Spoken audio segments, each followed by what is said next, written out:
Capítulo 17. El señor y la señora John Knightley no se quedaron en Hartfield por mucho tiempo más. El tiempo no tardó en mejorar lo suficiente para que pudieran irse los que tenían que hacerlo, y el señor Woodhouse, como de costumbre, después de haber intentado convencer a su hija para que se quedara con todos los niños,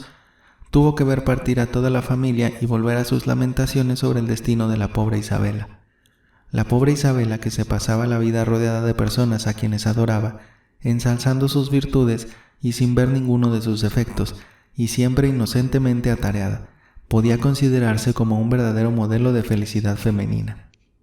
Al atardecer, el mismo día en que ellos se fueron, llegó una nota del señor Elton para el señor Woodhouse, una larga, cortés y ceremoniosa nota en la cual, en medio de los mayores cumplidos, el señor Elton anunciaba que al día siguiente por la mañana se proponía salir de Highbury para dirigirse a Bath,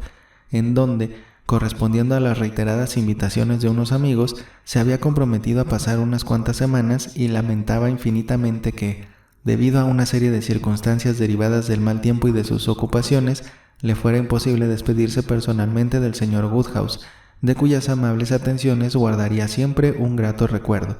y en caso de que el señor Woodhouse tuviera algún encargo que darle, lo cumpliría con mucho gusto. Emma tuvo una agradabilísima sorpresa. La ausencia del señor Elton precisamente en aquellos días era lo mejor que hubiera podido desear. Le quedó agradecida por habérsele ocurrido la idea de marcharse, pero lo que ya no le parecía tan bien era el modo en que anunciaba su partida. No podía haber mostrado su resentimiento de un modo más claro que limitándose a ser cortés para con su padre, sin citarla a ella para nada. Ni siquiera la mencionaba en los cumplidos con que empezaba la carta. Su nombre no aparecía por ninguna parte, y todo ello implicaba un cambio de actitud tan acusado, y la despedida, llena de amables frases de gratitud, respiraba tal énfasis que al principio Emma pensó que no dejaría de despertar sospechas en su padre. Y sin embargo no fue así. Su padre estaba demasiado absorto por la sorpresa que le produjo un viaje tan inesperado y por sus temores de que el señor Elton no pudiese llegar sano y salvo, y no encontró extraño el tono de la carta, que por otra parte les fue muy útil, ya que les proporcionó un nuevo tema de reflexión y conversación durante todo el resto de aquella solitaria velada.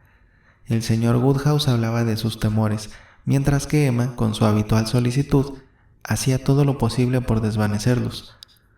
Emma decidió por fin informar a Harriet de lo ocurrido. Según sus noticias, ya casi se había recuperado del todo de su resfriado, y era preferible que tuviera el mayor tiempo posible para rehacerse de su otro mal antes de que regresara el señor Elton.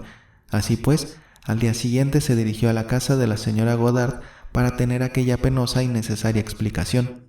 Era forzoso que fuera un momento difícil. Tenía que destruir todas las esperanzas que ella misma había estado alimentando con tanto afán,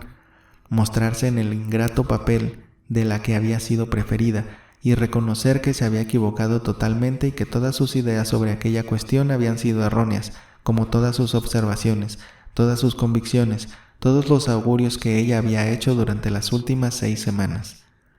La confesión renovó por completo en Emma el sonrojo de unos días atrás, y al ver las lágrimas de Harriet pensó que aquello nunca podría perdonárselo. Harriet aceptó la realidad con mucho temple, sin hacer ningún reproche a nadie, y demostrando en todos los detalles un candor y una modestia que en aquellos momentos tenían un gran valor ante los ojos de su amiga. Emma estaba en una buena disposición de ánimo para apreciar hasta el máximo la sencillez y la modestia, y todo lo que era afecto y comprensión, todo lo que debería resultar tan atractivo, le parecía estar de parte de Harriet, no de la suya. Harriet no se creía con derecho a quejarse de nada. Ganarse el afecto de un hombre como el señor Elton le parecía una distinción demasiado grande para ella. Nunca hubiera podido ser digna de él, y nadie, excepto una amiga tan parcial y tan cariñosa como la señorita Woodhouse, hubiera pensado que tal cosa fuera posible. Derramó abundantes lágrimas, pero su aflicción era tan auténtica, tan poco afectada, que ninguna otra actitud hubiera podido impresionar más a Emma, y la escuchaba e intentaba consolarla recurriendo a todo su afecto y a toda su inteligencia, aquella vez realmente convencida de que Harriet era muy superior a ella, y de que parecerse más a su amiga conseguiría más bienestar y felicidad de lo que podrían proporcionarle todo su talento y toda su sensibilidad. Quizá ya era demasiado tarde para proponerse ser ingenua y candorosa, pero Emma se separó de su amiga reafirmándose en su anterior propósito de ser humilde y discreta, y de refrenar su imaginación durante todo el resto de su vida. Ahora su segundo deber, inferior tan solo a las obligaciones que tenía para con su padre, era el de procurar el bienestar de Harriet y demostrarle su afecto por algún otro medio mejor que el de prepararle una boda. Se la llevó a Hartfield, dándole continuas pruebas de su cariño y esforzándose por distraerla y hacer que se divirtiese, y valiéndose de la conversación y de la lectura para apartar de sus pensamientos al señor Elton. Ya sabía que era preciso que transcurriera tiempo para lograr lo que se proponía, y Emma se daba cuenta de que no era la más indicada para opinar sobre esas cuestiones en general, ni para compenetrarse demasiado con alguien que se sintiera atraída por el señor Elton en concreto, pero le parecía lógico pensar que a la edad de Harriet, y una vez extinguida toda esperanza, para cuando regresara el señor Elton, podía haberse llegado ya a un cierto estado de serenidad que permitiera a ambos volver a encontrarse en la común rutina de la amistad, sin ningún peligro de delatar sus sentimientos ni de acrecentarlos. Harriet le consideraba como un hombre totalmente perfecto y seguía sosteniendo que no podía existir nadie que pudiera comparársele ni física ni moralmente, y la verdad es que demostraba estar mucho más enamorada de lo que Emma había previsto, pero a pesar de todo, le parecía una cosa tan natural, tan inevitable tener que luchar contra una inclinación no correspondida de aquella clase, que no suponía que pudiera seguir siendo tan intensa durante mucho tiempo más.